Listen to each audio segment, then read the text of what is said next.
Today on Here for the Right Reasons, Michelle and Nayte sit down with us to talk about their future plans. I'm just really happy that we can be out in the open now. Yeah, seriously. And just do the smallest things. I think we're both really excited to walk through the airport together.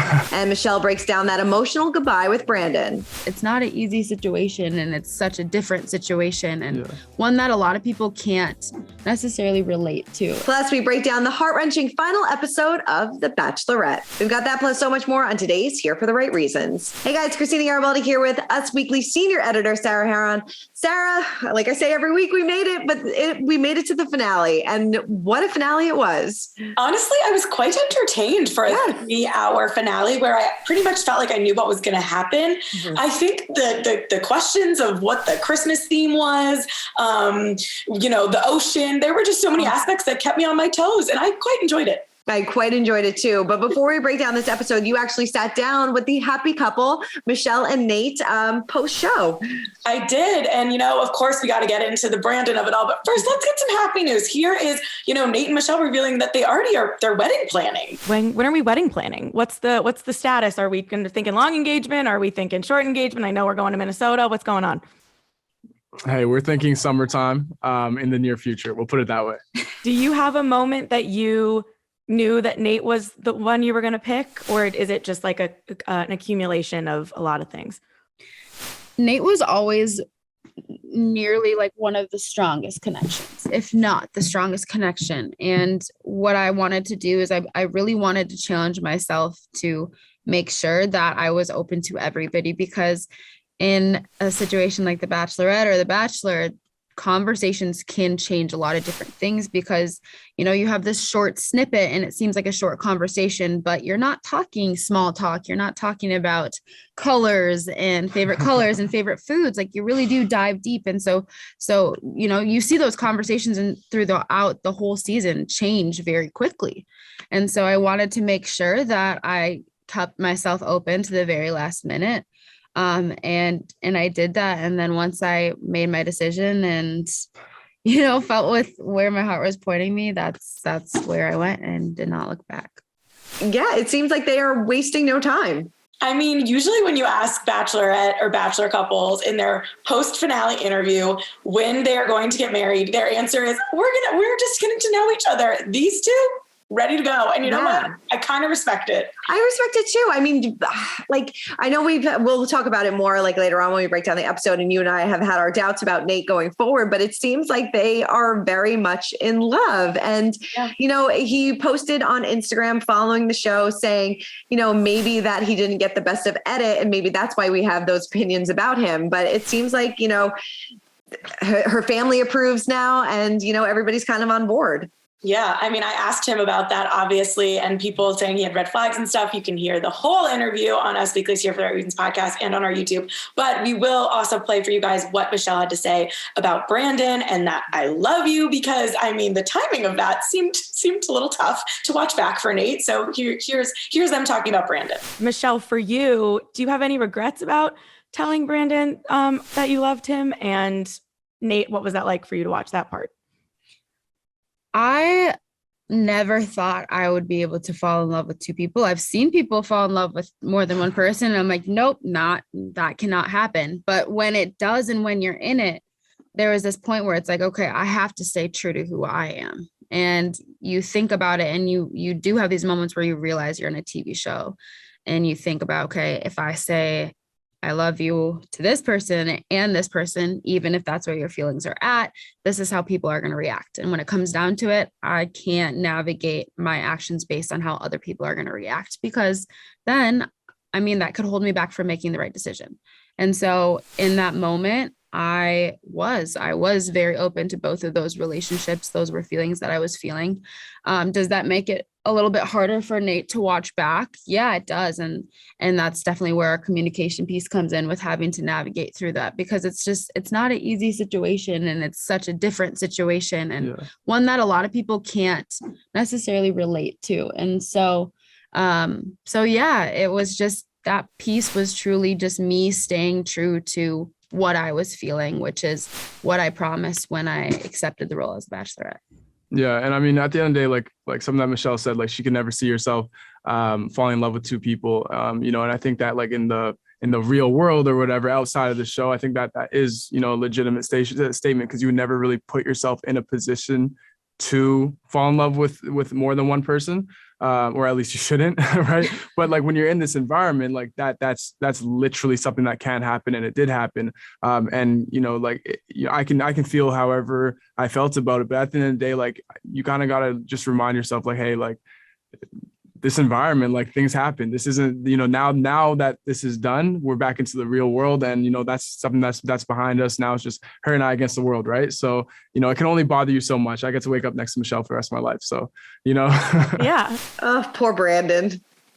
Oof. I really have so many opinions on both of them, and they contradict each other so much. And I can't remember the last time I really didn't know what to believe. Yeah. No, you're so right. Like he was we've said this so many times. He was so in love with her, and he said it on After the Final Rose. He was so sure that they were going to walk away with this engaged. And he was like really, really blindsided, and rightfully so. I mean, if somebody's telling you that they love you, you think that you're going to get engaged. But she had her reasons why. And so let's get into it. Let's get into last night's episode. What was the buzzword that summed it up for you?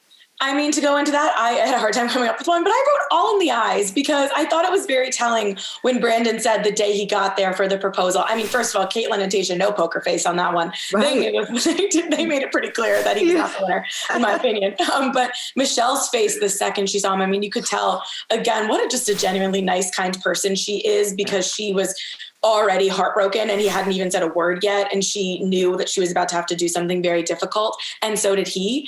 And then once he said that, it made me think, like, watching the whole episode back, her eyes really do tell it all. Like, you can see the disappointment when her parents aren't overly in love with Nayte. You can see her, questioning things when she's reading that letter that's filled with all these like romantic things. Like, am I supposed to want this, but I really want someone else? Like, she's quite expressive. And I think it just shows also that she's real, and I believe her. You know what I mean?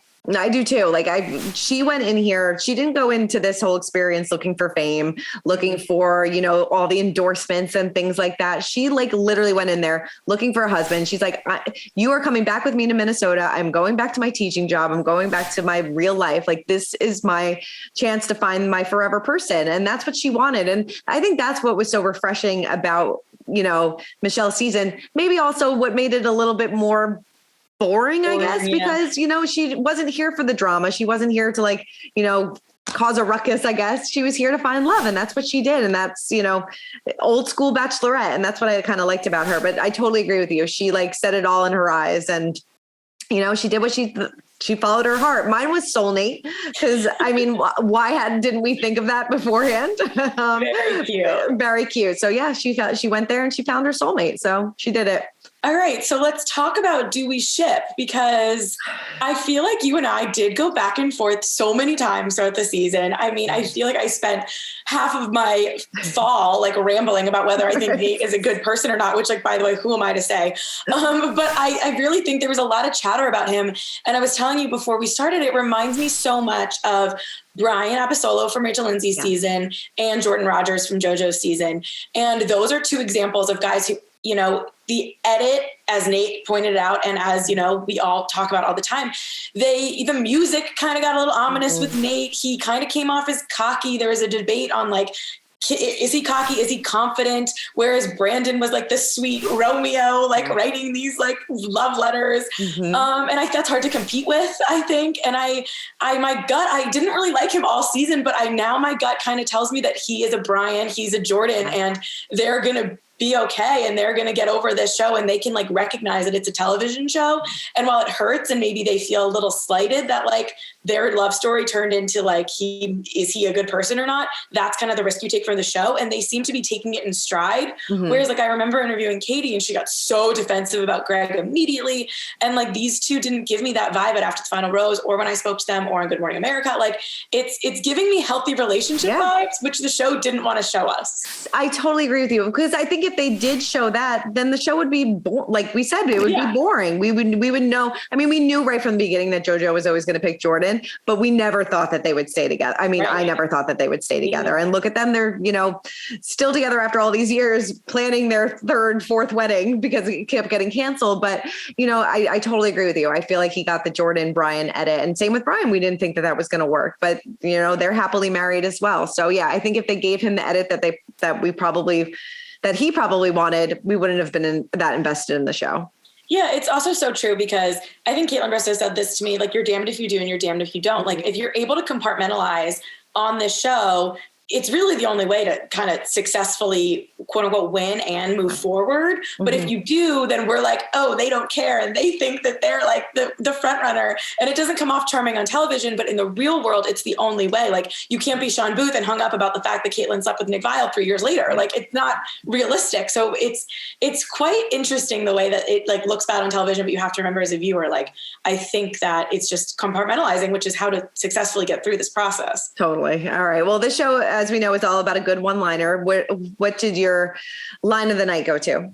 All right, this moment. I mean, again, I like Nayte, I really do. But when he fumbled on his words and said, "I don't take love seriously," and Michelle's mom just looked at him and he goes, "I mean, for granted." It just killed me. And I know it's like this big joke. Like, poor Nayte had to compete with like Brandon again, like love notes. But it also humanized him, and it made me giggle. Yeah. Oh, totally. It definitely made you giggle. And you could tell, like, he was nervous going in to meet the parents. Like, he definitely, like, he may have had like this cocky vibe and like being like, oh, I don't care, I'll do fine. I got this in the bag type of thing. But he was nervous, and you kind of saw that. And I mean, I appreciate that. Like, if you don't care, then you're not nervous. So imagine if he had gotten to see how it went with Brandon, how amazing it went. Oh, God.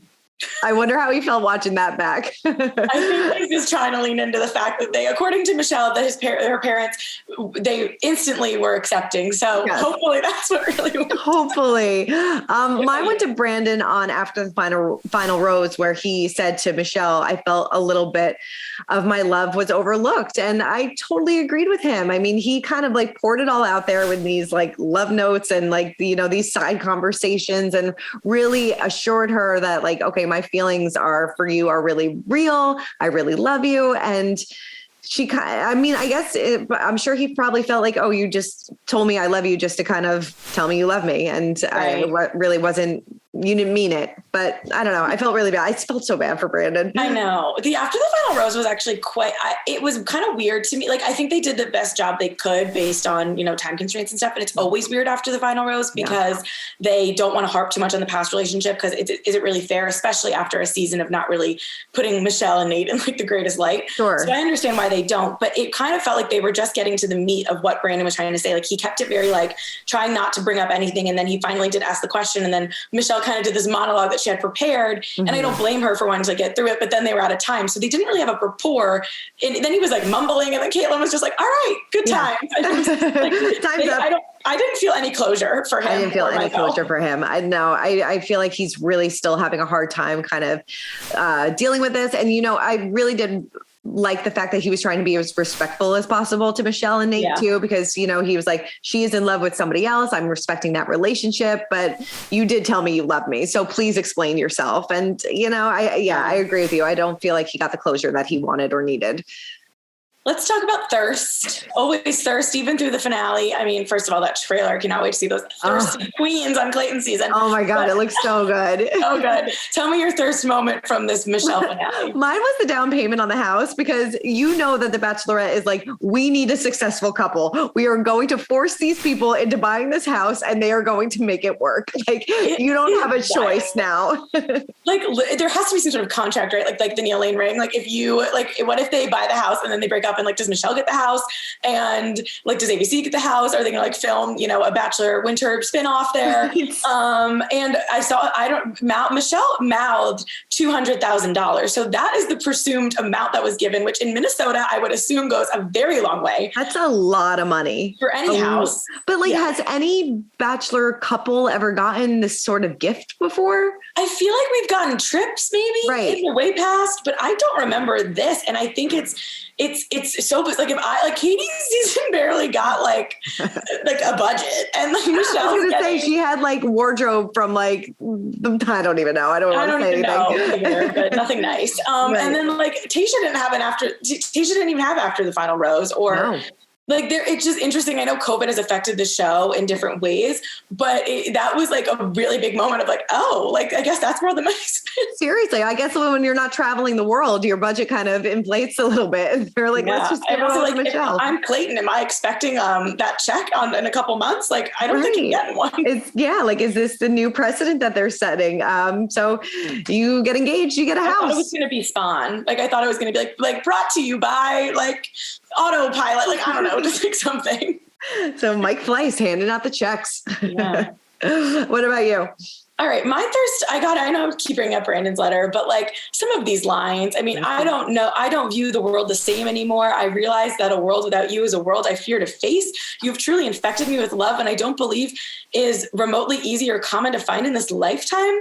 Like, part of me almost feels like it's cringe. And also like, this might be a bad take, and I don't know if I even totally agree with it, but is there a slight little weird manipulation part of pulling her aside at the rose ceremony, giving her this letter after Nayte, whether it's producer manipulation or Brandon's like last ditch attempts? It feels a little like kind of weird to me that it's like it reads a little like desperate. And like a little manipulating. Like, you might be thinking this, but like, what, remember I told you, like, I would give you my heart on a platter. Like, how could you say no to that? Like, but then another party was like, oh, he's just a sweet romantic guy. So I don't know, but either way, it felt a little thirsty to me. It felt a little thirsty. I totally agree with you. And I feel like for me, if somebody did that to me, it would kind of almost turn me off a little bit. Like how you said, like, I'd be like, all right, this like kind of reeks of desperation. And I don't know. I don't need these grandiose, like gestures, like just be you. Like, you don't have to keep proving yourself over and over again. But I guess maybe he felt like, I'm competing with all these other guys. I have a very short amount of time with this person. I want to make sure she knows exactly how I feel. But yeah, I don't know. Maybe that turned her off a little bit too. Who knows? Yeah. I don't know. Because like maybe she loved him more as like a friend. I don't know. Yeah, I mean, I don't know. He's got, I worry because I was comparing him to Blake Moynes, like with his crying and his emotions. And then someone messaged me and they're like, well, I hope he doesn't go the way of Blake, which I love Blake, but obviously he had a tough time in Paradise. And I'm like, yeah, Brandon knows what's good for him. He will stay away from Bachelor shows because he does kind of look like this, like Romeo, like romantic. And if he's in Paradise and like, I could see a love triangle brewing very quickly since he feels so hard. 100%. Totally. And, that he feels so hard and he took that breakup so hard too. Like, oh my God, I don't think we've ever seen a guy cry like that on The Bachelorette. No, tough. So tough. Oh God. And slightly cringe, but what was your cringe of? Mine was Thomas and Becca like making out in the background of Brandon while he's talking about like his heartbreak and how his love is overlooked. And then you just see in the background Thomas and Becca just making out. Yeah. I mean, we also saw Joe and Serena making out. That one was more pre-planned with the Santa holding the mistletoe. But like either way, why are they agreeing to? I mean, Thomas and Becca, I don't know if they knew. Right. I don't think they knew. Joe and Serena was planned. I was like, what are we doing here? Like, go home. Like, I don't really get it. They're lovely couples, but what was the point of that? And that was very cringe. I want to see if Thomas and Becca have anything to say about that. Right. I agree with you. I'm sure that they didn't know about it, but it was funny. If you notice when Nayte and Michelle sat down together, they did shift camera angles and nobody was behind them. So it was a little distracting. So maybe they're like, oh, let's shift cameras a little bit. I think so too. How about you?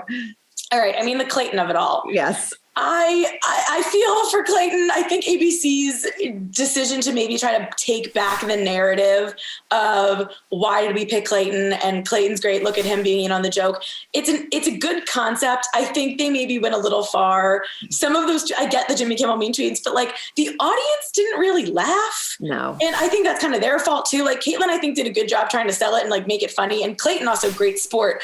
But instead it was just like, oh, remember that like whole thing about how they shouldn't listen to social media and like the internet are bullies. And now it's like, but you know what, here we go. Like the whole thing, good intentions, bad execution. And I just feel for Clayton. I didn't want to be the Bachelor either, but like every question he's going to get, including the ones I asked him, which we'll hear next week, are like, why are you the Bachelor? Like it's a very tough narrative. It is a very tough narrative, but luckily, I mean, that trailer is just so explosive that, I mean, I think it's going to be a season that we're definitely going to want to tune into. And of course we're going to tune into it, but yeah, no, I felt like it went like maybe like one or two tweets too much. And we're like, okay, we get it. It's funny, but we don't need him to read 10 of these. Like, it's really uncomfortable now. He looks like Shrek. track and his baby track and then you puke in your mouth. Like they weren't even clever. They were just mean. They were just really mean. And you feel bad for the guy. Like obviously if they're going to ask you to be the Bachelor, he's going to say yes. Like he's not going to turn down that opportunity. So it's not his fault. Like ABC obviously saw something that maybe we don't, and maybe we will. So I don't know. I'm looking forward to his season. Me too. Yeah. Who gets your rose from last night? I'm going to go with Nayte and Michelle's moms because they were adorable, like sitting there holding hands. They texted each other after all the shows, like, and it's nice that like, Michelle's mom like really said that, she loves Nayte, that her family really opened up to him. And that, Michelle read her a text that Nayte sent and made her cry. And I just like it. It seemed like all the families are really blending well together. I mean, that was like Barb, take note. Like that is a supportive mother. I mean, again, I don't think Hannah Ann and Peter would have ended up together either, but maybe the moment on live television or Madison and Peter wasn't the like time to tell people that. And that was so sweet. And again, just felt real. Like just like Michelle, I feel like her parents and Nate's mom, like it felt real, like real life. And I thought it was interesting. She even brought up the text because like there was so much emphasis on like Brandon's words and Nate's lack of being able to communicate. So I would love to hear what that text had to say. I love it. How about you? I got to give it to Caitlin. I mean, people can criticize all they want, but I thought she did a great job. I did too. I thought she was going to have Tayshia there to, be there live with her. She had to go on by herself. It was like, it's a hard thing to ask people like, over and over again, like get to me back to an emotional place when your heart was broken. And she had to, be supportive. And I think she led the show great. It ended on time. There was no major weird things. She was clearly reading in social media since they added masks. Like I thought she adapted really well. And I was like very impressed with I was actually really impressed with her too. I thought she handled the situation really well, like getting, kind of all these curveballs thrown at her, like you said, with Tayshia not being able to be there, like the live audience, and she handled the questions well. She followed up if she felt like she didn't get the answers that she wanted. So she definitely did a good job. And I kind of want Caitlin and Tayshia to keep going on this. I like it.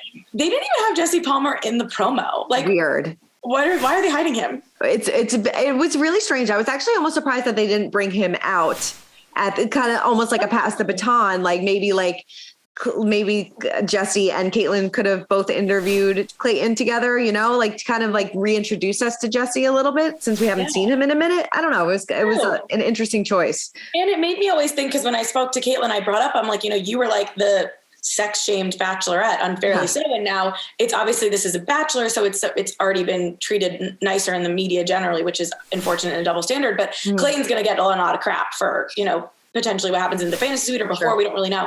And that would have been interesting to see her guide him through that, because she was at the Bachelorette more recently and specifically went through that. Like, I'm sure Jesse will be fine, but I think Caitlin was just finally getting her stride. And I think it's a mistake, maybe. I do too, but hopefully Caitlin and Tayshia are back for the Bachelorette. Maybe they'll be the official hosts of Bachelorette going forward. So we'll have to wait and see. All right. Who are you packing going home? All right. I mean, first of all, like, can we get a proposal where it's not drowned out by the wind? Oh God, that was awful. That was really bad. And I know that they want these romantic locations, but everyone's sweating. You can't hear anything.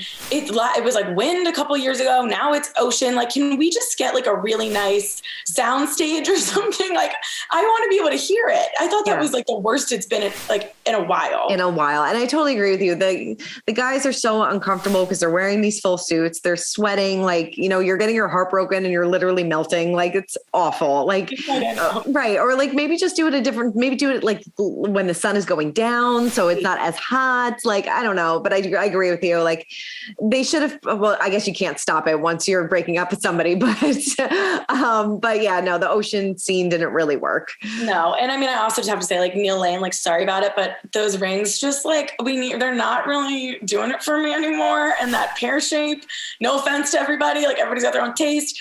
Personally, wouldn't have been my favorite choice, either of their rings they picked out. I think we can upgrade a little bit. I know you don't want to have rings have trends, and I'm not saying they have to only get trendy rings, but I just feel like we're a little dated with our boy Neil, and we can do better. I agree with you. I think it's time for a little bit of an upgrade. And like you said, they're not really like super in style right now. I'm sure, please, I would take it in a heartbeat. Last night I didn't like those very much. Right. But yeah, no, I agree with you. Poor Neil just getting his like 2 minutes on screen. And hopefully this one, like, you know, again, he had a lot of reasons to return to him this year. So let's see what happens with this one. But for you, what are you packing? Who do you I'm packing Nayte and Michelle. I mean, we're done. We're good. You know, they're headed off to Minnesota, planning their wedding, and we are ready to usher in Clayton as our new Bachelor. And like we've been talking about, the trailer looks really good. He seems like a likable guy. And we're, you know, our journey begins on January 3rd. I truly cannot wait. Like, it's one of my favorite ways to start the new year. And this is just giving me Peter Weber dysfunction. And that's the kind of dysfunction I need. You know, I'm so ready. And I'm sorry, Clayton, in advance for maybe some of the things I unfairly say and judge you for, but also these women look like as unhinged as ever. Like, bring it on. Bring it on. Cannot wait. And we are going to be recapping it every step of the way. Are we back to Mondays now? We're back to Monday night viewing. So Tuesday here for the right reasons. Exciting. Tuesday here for the right reasons every single week. And like Sarah said earlier, make sure to check out her full interview with Michelle and Nayte on the Here for the Right Reasons podcast. We wish everybody a very Merry Christmas, a very Happy New Year. Enjoy the holiday, and we will see you guys on January 4th. Ooh, can't wait. Bye. Bye.